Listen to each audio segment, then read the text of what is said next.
복되고 거룩한 주님의 날 우리에게 허락하시는 하나님의 말씀은 창세기 4장 3절에서 4절 말씀입니다. 세월이 지난 후에 가인은 땅의 소산으로 제물을 삼아 여호와께 드렸고 아벨은 자기도 양의 첫 새끼와 그 기름으로 드렸더니 여호와께서 아벨과 그 제물은 연락하셨으나, 계속해서 우리는 예배에 대해서 말씀을 받고 있습니다. 오늘 이 시간에는 신약에서 예배를 통해 명하시는 것은 신령과 진정으로 예배하라는 것이라는 말씀을 통해서 은혜 받도록 하겠습니다. 요한복음 4장 23절 24절에 보면 신령과 진정으로 예배하라고 말씀하고 있습니다. 구약시대 때 하나님은 희생을 드릴 때 우리에게 명하시는 대로 하라고 출애굽기 8장 27절 말씀을 통해서 명하시는 대로, 하나님께서 명하시는 대로 하라는 것입니다. 신약에서는 명하시는 대로 하는 예배가 어떤 예배인가? 요한복음 4장 23절에서 24절 말씀 함께 보도록 하겠습니다. 시작. 아버지께 참으로 예배하는 자들은 신령과 진정으로 예배할 때가 오나니 곧 이때라. 아버지께서는 이렇게 자기에게 예배하는 자들을 찾으시느니라. 하나님은 영이시니 예배하는 자가 신령과 진정으로 예배할지니라. 자, 예수님은 이때 곧 신약 시대를 가르쳐서 신령과 진정으로 예배하는 때라고 말씀을 하고 계십니다. 자, 하나님은 신령과 진정으로 예배하는 자를 찾으신다. 신령과 진정으로 예배하라. 하나님은 영이시니 이 신령과 진정으로 예배하는 자들을 찾으신다는 것입니다. 자, 이 말씀에서 신령과 진정, 이 말씀에서 진정을 한번 보면 이 진정은 알레데이라는 진리 곧 하나님의 말씀이라고 요한복음 17장 17절에서는 말씀하고 있습니다. 진리로 거룩하게 하옵소서. 아버지의 말씀은 진리니라. 이 요한복음 17장 17절의 말씀을 통해서 이 진리는 말씀이라고 말씀하고 있습니다. 자, 하나님 말씀은 우리에게 또한 명령으로 나타난다고 요한복음 12장 49절에서 50절에서는 명령으로 나타난다. 우리 하나님의 말씀이 이렇게 좀 해줄래? 좀 이렇게 해주겠냐고 부탁하는 것이 아니라 우리 하나님의 말씀은 명령이라는 것입니다. 명령으로 나타난다고 요한복음 12장 49절에서 50절에서는 말씀하고 있습니다. 그래서 하나님의 모든 말씀은 명령입니다. 진정으로 예배하라. 하나님께서 명하시는 대로 희생을 드리라, 명하시는 대로 예배 드리라는 출애굽기 8장 27절의 말씀과 이 신약의 진정으로 예배하라는 말씀은 동일한 말씀이라는 것입니다. 그래서 우리 하나님께서는 진정으로 예배하라. 신령과 진정으로 예배하라. 자, 그러면 진정으로 예배하는 것은 명하시는 말씀대로 예배드리는 것입니다. 그런데 신령과 진정으로 예배하라. 이 말씀은 무엇이겠습니까? 자, 이 신령은 퍼뉴마라는 신령, 하나님의 영 곧 성령을 의미하고 있습니다. 자, 그래서 신령과 진정으로 예배하라. 이 말씀은 성령의 능력으로 이제 우리 힘으로 할 수 없는 거, 이 성령의 능력을 공급받아서 하나님의 말씀대로 예배하라는 것입니다. 우리 힘으로 우리의 생각대로 드리는 예배가 하나님께 연락되기는 어렵다는 것입니다. 그런데 하나님의 힘을 공급받아서 하나님의 말씀을 따라가는 것은 마음만 먹으면 할 수 있다는 것입니다. 여러분들이 신령과 진정으로 예배드린다는 이 의미를 알면 모두가 신령과 진정으로 예배하는 복된 분들이 되는 축복이 있을 줄 믿습니다.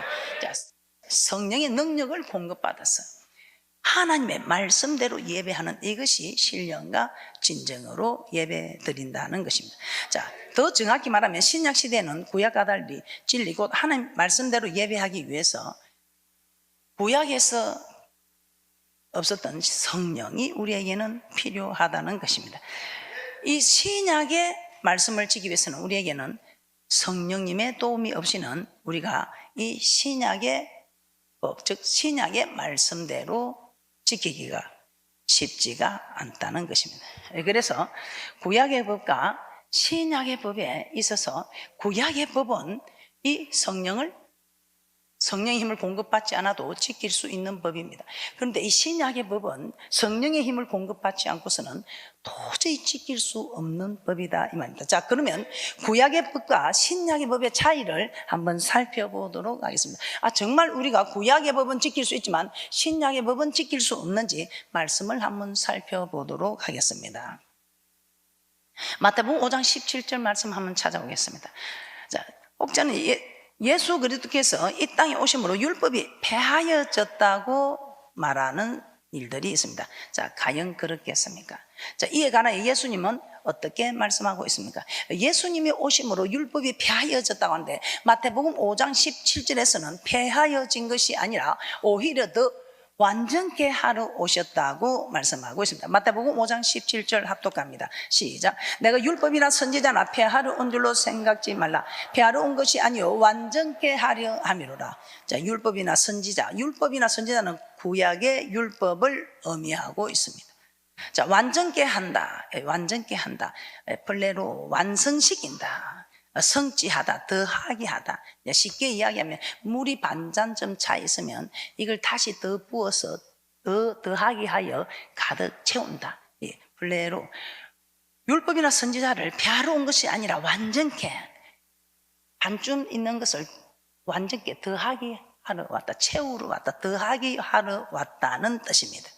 자, 예수님께서 이 땅에 오신 것은 구약의 율법을 폐하러 오신 것이 아니고 어떤 부분을 완성시키고 더하시기 위하여 오셨다는 것입니다. 자, 그러면 예수님이 이 땅에 오셔서 완전케 하신 율법들을 한번 보도록 하겠습니다. 자, 완전케 하신 율법을 보는데 먼저 삶의 계명에서 완전케 한 율법들을 한번 살펴보도록 하겠습니다.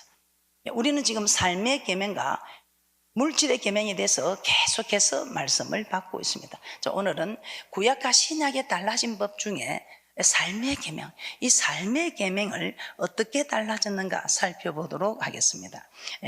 끝의 법에 마음의 법을 더하셨다는 것입니다. 끝의 법에 마음의 법을 더하셨다는 것입니다. 옛 사람에게 말한 바 살인치 말라. 옛 사람에게 말한 바 살인치 말라 하는 말씀이 마태복음 5장 21절에서 24절에 말씀하고 있습니다. 자, 마태복음 5장 21절입니다. 함께 보겠습니다. 시작. 옛 사람에게 말한 바 살인치 말라. 누구든지 살인하면 심판을 받게 되리라 하였다는 것을 너희가 들었으나, 자, 모세가 전하여 준 구약의 율법에서는 사람의 목숨을 해하는 살인 행위만이 정죄하고 판단을 받았습니다. 사람의 목숨을 해하여야 판단하고 정죄받는 심판을 받았던 것입니다. 그런데 예수님은 어떻게 말씀하고 있습니까? 마태복음 5장 22절입니다. 사람을 죽여야 살인의 심판을 받습니다. 그런데 마태복음 5장 22절에서 우리 하나님이 신약에 오서 법을 더하게 하셨는데 이 법은 마태복음 5장 22절입니다. 합독합니다. 시작. 나는 너희에게 이르노니 형제에게 노하는 자마다 심판을 받게 되고 형제를 대하여 연락하라 하는 자는 공회에 잡히게 되고 미련한 놈이라 하는 자는 지옥불에 들어가게 되리라. 나는 너희에게 이르노니, 예수님께서 완전케 하신 신약의 법으로는 형제에게 노하는 자마다 심판을 받게 되고 형제에 대해 연락하라 하는 자는 공회에 잡히게 되고 미련한 놈이라 하는 자는 지옥불에 들어가게 되리라는 것입니다. 형제에게 노하기만 해도 나가라, 미련한 놈이라 욕하기만 해도 살인한 자와 같은 심판을 받게 된다고 하십니다. 자, 하지만 사람이라면 누구나 순간적으로 화를 내고 욕을 할 수 있습니다. 자, 그래서 이 말씀의 참 의미는 23절에서 24절의 말씀을 통해서 한번 살펴보도록 하겠습니다. 마태복음 5장 23절에서 24절입니다. 시작. 그러므로 예물을 제단에 드리다가 거기서 내 형제에게 원망 들을 만한 일이 있는 줄 생각나거든 예물을 제단 앞에 두고 먼저 가서 형제와 화목하고 후에 와서 예물을 드리라. 형제에게 노하거나 나가라 혹은 미련한 놈이라고 욕하는 자마다 살인자와 같은 심판을 받게 되므로 형제에게 원망 들을 만한 일이 생각나거든 예물을 제단 앞에 두고 먼저 가서 그 형제와 화목하고 그 후에 와서 예물을 드리라. 이 말이 무슨 말이겠습니까? 화목하지 않고 하나님께 예물을 드리본들 우리 하나님이 그 예물을 받지 않으시고 그 예물은 하나님께 드렸지만 그 예물은 하나님께 연락되지 못하고 지금도 계속 그 예물은 아마 방황을 하고 있을 것입니다. 그런데 여러분이 하나님 말씀대로 딱 하는 순간에 이 예물들이 다 주님께로 올라가는 연락이 되어지는 축복이 있을 줄 믿습니다. 형제의 원망들 만한 일을 행하고도 그와 화목하지 않으면 그에게 용서를 구하지 않고 또 용서해야 할 사람을 용서하지 않으면 이 또한 살인한 자와 같은 심판을 받게 된다는 것입니다. 그래서 요한 1서 3장 15절에서는 형제를 미워하는 자마다 살인하는 자니 살인하는 자마다 영생이 그 속에 거하지 아니한다고 말씀하고 있습니다. 형제를 미워하는데 어떻게 용서가 되겠습니까? 용서받을 짓을 하고도 용서를 구하지 않으면 어떻게 그 사람의 그 하소연을 주님 앞에 그 억울한 일을 하소연하고 있는데 우리는 이 땅에 화목케 하기 위하여 우리 하나님께서 우리를 이 땅에 허락하셨습니다. 그런데 화목케 하기는 그냥 그 원망하는 소리가 들리고 그 용서를 구하는 사람의 그 용서도 해주지 않고 한다면 우리 하나님께서 그런 사람의 예물도 받지 않으시는데 기도를 받으시겠느냐 이 말입니다. 이와 같이 살인하지 말라는 구약의 계명은 예수님께서 오심으로 폐하여진 것이 아니라 살인하지 말라, 이 육신만 살인하지 말라는 것이 아니고 네가 겉의 법 이것만 지키는 게 아니고 이 속에 마음의 법도 지켜서 속으로 마음으로 죽이고 싶도록 미워하는 이 살인을 저지르고 있으면서 겉으로 웃는다고 이것이 웃는 것이냐 이 말입니다. 그래서 우리는 내게 어떠한 죄를 지어도 정말 이를 갈고 싶고 소리 없는 총이 있으면 그냥 싹 죽이고 싶을지라도 말씀이기 때문에 우리 하나님께서 명령하시기 때문에 용서하라 용서하라 명령하시기 때문에 우리는 그 명령을 받을 수밖에 없다는 것입니다. 오늘부터는 우리는 사람에게 용서를 구해야 합니다. 이 사람에게 용서 구하기 싫으면 용서 구할 짓을 하지 마시기를 주님의 이름으로 부탁을 드립니다. 자, 옛 사람에게 말함과 가늠치 말라는 더하기 한 법도 살펴보도록 하겠습니다. 옛 사람에게 말함과 가늠치 말라. 마태복음 5장 27절에서 30절 말씀입니다. 마태복음 5장 27절에서 30절 합독하도록 합니다. 시작. 또 가늠치 말라 하였다는 것을 너희가 들었으나 나는 너희에게 이르노니 여자를 보고 은욕을 붓는 자마다 마음에 이미 가늠하였느니라. 만일 내 오른 눈이 너로 실족게 하거든 빼어버리라. 내 백체 중 하나가 없어지고 온몸이 지옥에 던지우지 않는 것이 유익하며 또한 만일 내 오른손이 너로 실족게 하거든 찍어내버리라. 내 백체 중 하나가 없어지고 온몸이 지옥에 던지우지 않는 것이 유익하니라. 구약의 법으로는 몸으로 직접 간음을 해야 간음이 됩니다. 하지만 예수님께서 완전케 하신 신약의 법으로는 여자를 보고 음욕을 품는 것조차도 마음에 이미 간음하였다고 합니다. 간음을 해보려고 계획을 하는 것은 간음이 성사가 되지 않았지만 음욕을 품은 자체가 간음이다 이 말입니다. 그러므로 여러분 아무리 세상이 좋아도 하나님이 하지 말라는 것은 아니해야 할 줄 믿습니다.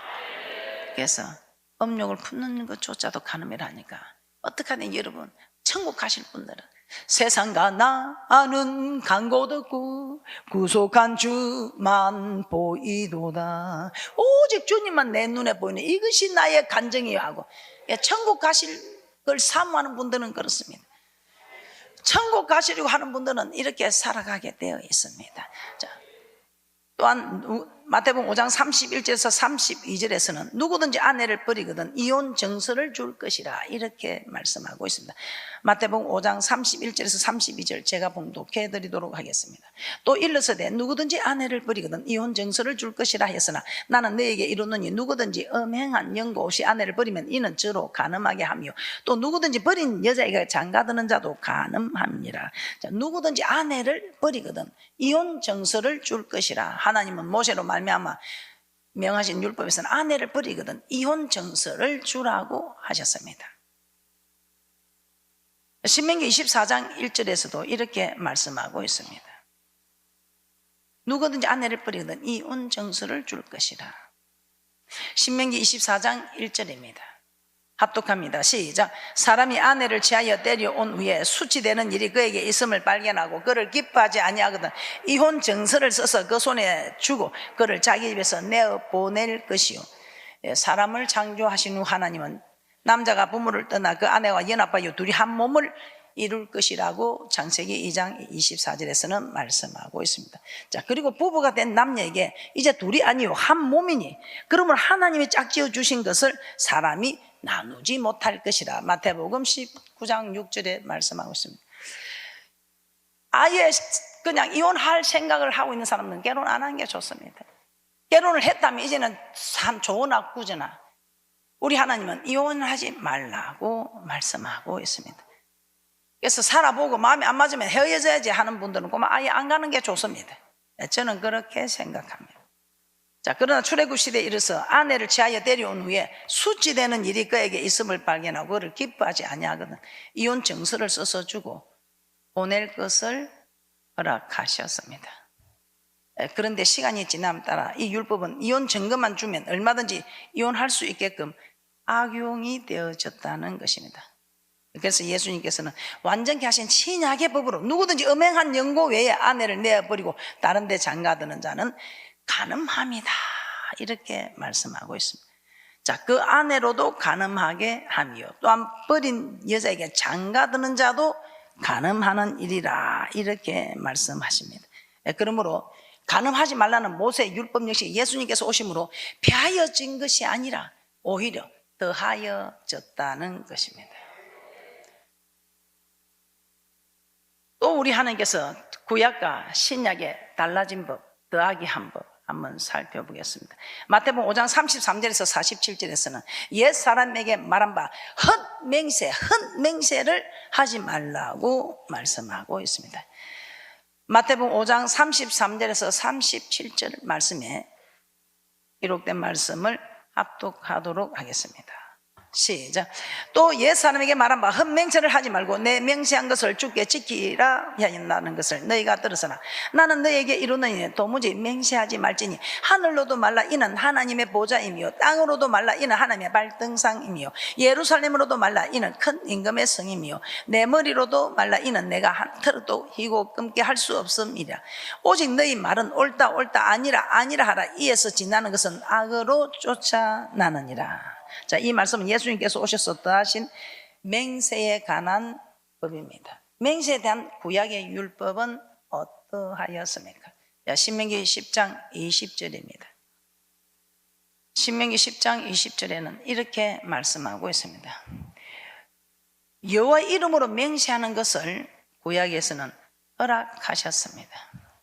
신명기 10장 20절입니다. 합독합니다. 시작. 내 하나님 여호와를 경외하여 그를 섬기며 그에게 친근히 하고 그 이름으로 맹세하라. 자, 그 이름으로 맹세하는 것을 구약에서는 구약 시대의 법으로서는 맹세하는 여호와 이름으로 맹세하는 것을 허락하셨습니다. 자, 그러나 레위기 19장 12절입니다. 레위기 19장 12절입니다. 여호와 이름으로 맹세하되 여호와 이름으로 맹세하되 거짓 맹세함으로 여호와 이름을 욕되게 하지 말라고 말씀하고 있습니다. 레위기 19장 12절 합독합니다. 시작. 너희는 내 이름으로 거짓 맹세함으로 내 하나님의 이름을 욕되게 하지 말라. 나는 여호와니라. 여호와 이름으로 거짓 맹세함으로 여호와 이름을 욕되게 하지 말라는 것입니다. 그런데 신약에 와서 예수님은 하늘로도 땅으로도 예루살렘으로도 우리의 머리로도 맹세하지 말라. 오직 너희 말은 옳다 아니라 이렇게 하라 하셨습니다. 헛맹세하지 말라는 계명 역시 예수님께서 오심으로 폐하여진 것이 아니라 더하여졌다고 말씀하고 있습니다. 자, 마태복음 5장 38절에서 42절 말씀도 한번 보도록 하겠습니다. 마태복음 5장 38절 42절에서는 개인 상해에 대한 구약의 법을 말씀하고 있습니다. 마태복음 5장 38절에서 42절 말씀 중에 마태복음 5장 38절 말씀 한번 찾아보도록 하겠습니다. 마태복음 5장 38절입니다. 시작. 또 눈은 눈으로 이는 이로 갚으라 하였다는 것을 너희가 들었으나. 개인 상해에 대한 구약의 법을 말씀하고 있습니다. 자, 이 구약의 법을 찾아오면 출애굽기 21장 23절에서 25절 말씀을 한번 찾아보도록 하겠습니다. 개인상에 대한 이 구약의 법을 한번 찾아보도록 하겠습니다. 마태복음 5장 38절에서는 눈은 눈으로 이는 이로 갚으라 하는 것을 너희가 들었으나 그렇게 하지 말라는 말씀이 나오고 있습니다. 그런데 정말 구약에서는 눈은 눈으로 이는 이로 그렇게 하였는가 이 말입니다. 출애굽기 21장 23절에서 25절 말씀 합독합니다. 시작. 생명은 생명으로, 눈은 눈으로, 이는 이로, 손은 손으로, 발은 발로, 때운 것은 때움으로, 상하게 한 것은 상함으로, 때린 것은 때림으로 갚을지니라. 여기서 구약에서는 눈은 눈으로, 이는 이로, 그 한 대로 그대로 갚으라는 것입니다. 레위기 24장 19절에서 20절에서도 이렇게 말씀하고 있습니다. 레위기 24장 19절에서 20절 말씀입니다. 레위기 24장 19절에서 20절 말씀입니다. 합독합니다. 시작. 사람이 만일 그 이웃을 상하였으면 그 행한 대로 그에게 행동할 것이니 파상은 파상으로, 눈은 눈으로, 이는 이로 갚을지라. 남에게 손상을 입힌 대로 그에게 그렇게 할 것이며. 모세의 율법, 상대가 나에게 손해를 입힌 그대로를 상대에게 갚으라고 말씀하고 있습니다. 하지만 예수님께서 완전케 하신 신약의 법은 어떻습니까? 신약의 법 한번 살펴보도록 하겠습니다. 마태복음 5장 39절에서 42절입니다. 압독합니다. 시작. 나는 너희에게 이르노니 악한 자를 대적지 말라. 누구든지 내 오른편 뺨을 치거든 왼편도 돌려대며 또 너를 송사하여 속옷을 가지고 자는 자에게 그 도까지도 가지게 하며 또 누구든지 너로 억지로 오리를 가게 하거든 그 사람과 심리를 동행하고 내게 구하는 자에게 주며 내게 꾸고자 하는 자에게 거절하지 말라. 예수님은 악한 자를 대적하지 말고 누구든지 오른뺨을 치면 왼편도 돌려대며 속옷을 가지고 자면 그 도까지도 가지 하면 또 오리를 가게 하면 심리를 동행하고 구하는 자에게 주고 꾸고자 하는 자에게 거절하지 말라고 하셨습니다. 자, 이처럼 개인 상해에 관한 율법 역시 예수님께서 오심으로 폐하여진 것이 아니라 오히려 더하여진 법들이다 이 말입니다. 자, 여러분 어떻습니까? 우리는 오늘 말씀을 받으면 우리의 심령의 변화를 받아야 됩니다. 말씀을 받을 때는 우리의 심령의 변화를 받아야 됩니다. 깨닫는 은혜가 있어야 한다 이 말입니다. 마지막으로 마태복음 5장 43절에서 44절 말씀입니다. 내 이웃을 사랑하고 내 원수를 미워하라. 마태복음 5장 43절에서 44절 말씀입니다. 합독합니다. 시작. 또 내 이웃을 사랑하고 내 원수를 미워하라 하였다는 것을 너희가 들었으나 나는 너희에게 이르노니 너희 원수를 사랑하며 너희를 핍박하는 자를 위하여 기도하라. 구약의 율법에서는 이웃을 사랑하고 원수를 미워하라고 하였습니다. 그러나 예수님께서는 완전히 하신 이 신약의 법에서는 원수를 사랑하며 핍박하는 자를 위하여 기도하라. 원수를 사랑하며 핍박하는 자를 위하여 기도하라. 원수를 미워하라 하는 것이 아니고 원수를 사랑하며, 원수를 사랑하는 것이 무엇입니까? 어떻게 원수가 사랑이 되겠습니까? 그래서 우리는 원수 안 만드는 게 하나님의 큰 사랑이라 알고 악한 짓을 해서 원수가 되는 관계를 만들지 않는 그런 사람이 행여는 내게 원수 같은 짓을 할지라도 그 원수를 용서해주는, 그 원수를 그래도 그 허물을 덮어주는 사랑을 하지 않겠습니까? 누구에게든지 악으로 악으로 갚지 말고 선으로 악을 이기라는 원수에 대한 계명 역시 예수님께서 오심으로 폐하여진 것이 아니라 더하여졌다는 것입니다. 자, 지금까지 내용으로 볼 때 예수님께서 이 땅에 오심으로 말미암아 구약의 율법은 폐하여졌습니까? 아니면 더하여졌습니까? 어떤 계명은 겉의 법에 마음의 법이 더해지고 어떤 법은 그 준행 기준이 더하여졌습니다. 신약 시대의 성도는 이와 같이 예수님께서 완전케 하신 법, 더하신 법대로 삶을 살고 그 삶으로 하나님께 예배할 때에 우리 모두 예배가 연락되는, 예배가 성공함으로 인생이 성공하는 믿음의 행진을 저 천국까지 예수 그리스도 이름으로 넉넉히 이기며 나아가는 그런 놀라운 은혜와 축복들이 있으시기를 주님의 이름으로 축복합니다.